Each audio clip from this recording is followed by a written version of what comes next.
Hi everyone, I am Catherine from Peace Etc. and I guide people who grew up in mentally and emotionally dysfunctional homes to become secure and safe within themselves. So I want to share about a trial and error that I went through when I shed this identity that I had made mine, that I was shy.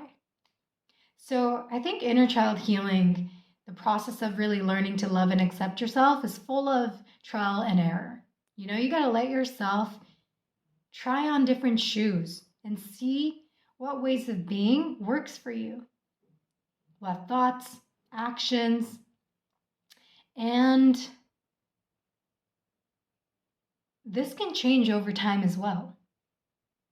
So I think that mindset of letting yourself experiment in your life is important. And so when I let go of being shy, I just went full out.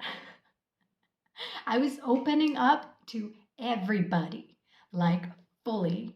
I had just removed the shell and it was like, boom, I'm ready for everybody. I have no shame in myself. And so I'm going to just tell everyone about me and who I am and blah, blah, blah. And I went all out. But then I realized that didn't really work with me. That did not work well. I was connecting with people that I actually didn't have that like real authentic connection with. And we were just like oversharing with each other. That happened with many people. And it was not pleasant. In the moment, I thought, okay, well, like I'm being seen, I'm being heard. And I'm not shy at all. But then there wasn't like an actual heart to heart happening there. I was just airing everything out and they were just airing everything out. So I wasn't really interested in them or listening to them or connecting with them. And they weren't really interested in me, hearing me, seeing me, or connecting with me. So I was like, okay, maybe I don't need to just full out, externally tell everything about myself to everybody. Like me accepting and loving myself and, accepting all of me is what matters and not like necessarily showing that off to the outer world. So then I dialed it back and to a point where I was comfortable. And I learned that I get to choose who I open up to. And there's no need to open up to everybody. See, what was ingrained here was subconsciously, I put people who could open up about themselves on a pedestal because I had so much shame for myself and I'd hid myself for a long time. I took the opposite of that and said, that's like ideal. That's where I'm going to. And I didn't know what being open would entail, or I didn't know anything about people who are open like that. I didn't even consider that they could be keeping some things to themselves, or that they can choose, or they're choosing who to open up to. I just took what I was doing, which was keeping me to myself, and said, oh, the opposite must be good. So again, I was still operating on good or bad, black and white. That's very survival mode. So once I stopped opening up to everybody because I could choose who I could open up to, then I started feeling more comfortable. It felt good.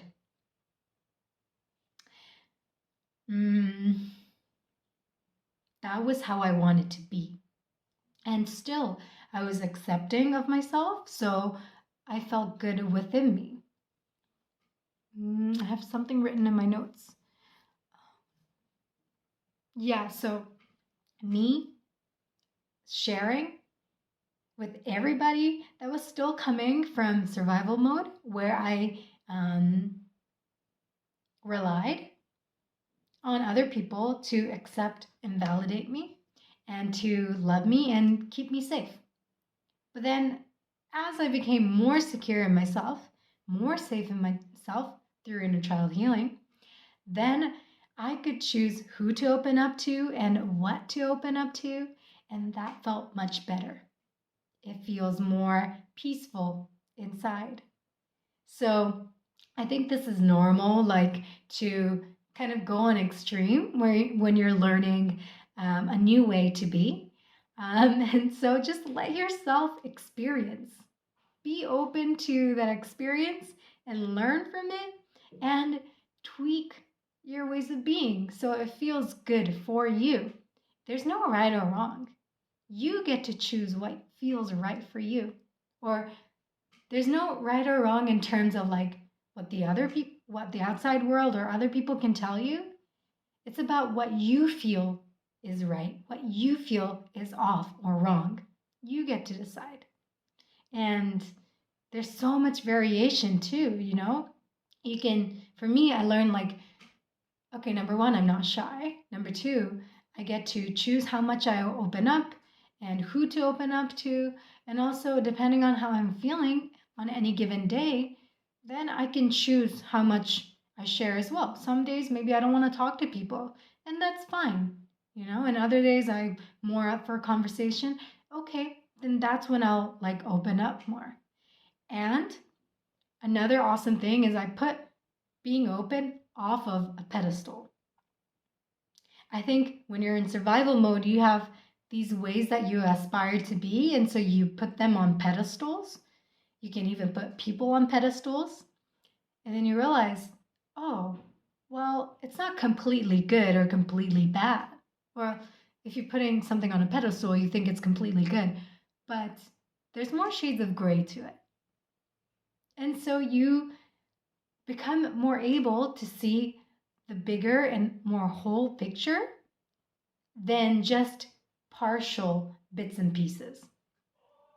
But in order for you to take ways of being or people off of pedestals, you actually, well, let's say for ways of being, I think you gotta actually like, well, it's fast.